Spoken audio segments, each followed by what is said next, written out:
K팩트입니다. 오늘도 좋은 하루 보내고 계신가요? 알고 싶은 이야기 지금 시작합니다. 우리에게는 막강한 세계 1위의 군사강국으로 알려진 미국.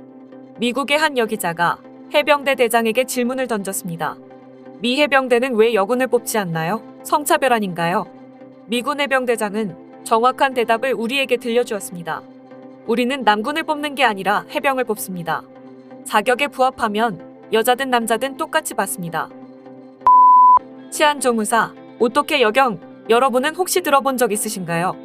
한 인터넷 커뮤니티에 이런 글이 올라왔다고 합니다. 하는 일은 치안조무사. 적당히 외근직 돌다가 어떻게든 내근직으로 빠지는 게 목표. 내근직으로 빠진 이후에는 그냥 하는 일 없는 철밥통 공무원. 하지만 월급은 똑같이 받고 진급은 더 빨리 되는 꿀보직. 어떤 분의 아버지가 경찰을 하다 정년퇴직을 하셨는데 그분에게 여경은 무슨 일을 하느냐고 물으니 출동 갔다 서 들어오면 커피 타주고 고생했다고 해줘. 치어리더 같은 역할이지라고 대답하셨다고 합니다. 대체 왜 우리나라에서 여경은 이런 이미지로 정착되어 가는 걸까요? 며칠 전 인천 지역의 한 주택가에 층간소음으로 신고를 받고 출동한 여경 사건이 있었습니다.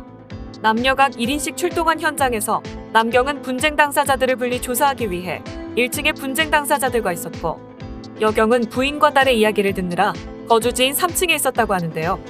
돌연 3층으로 가해자가 올라와 여경을 밀쳐내고 부인과 딸을 향해 흉기를 휘둘렀다고 하는데요.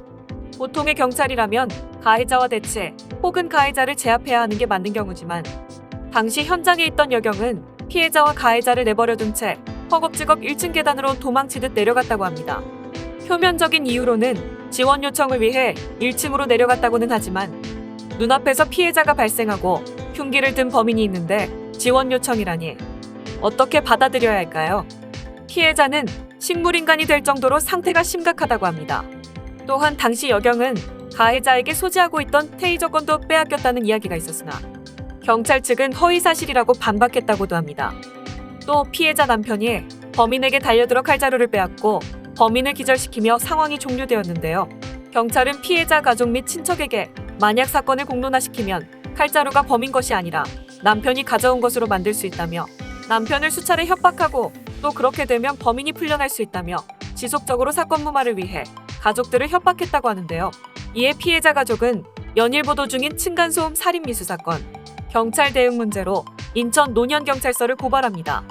이거는 층간소음 문제가 아닙니다라는 청원을 청와대 국민청원 게시판에 올렸다고 합니다. 저희는 대한민국을 안전하게 지켜줄 경찰과 치안을 원합니다. 누군가에게 짐이 되는 누군가의 생명, 아니 안전을 담보하지 못하는 경찰은 경찰이 아닙니다.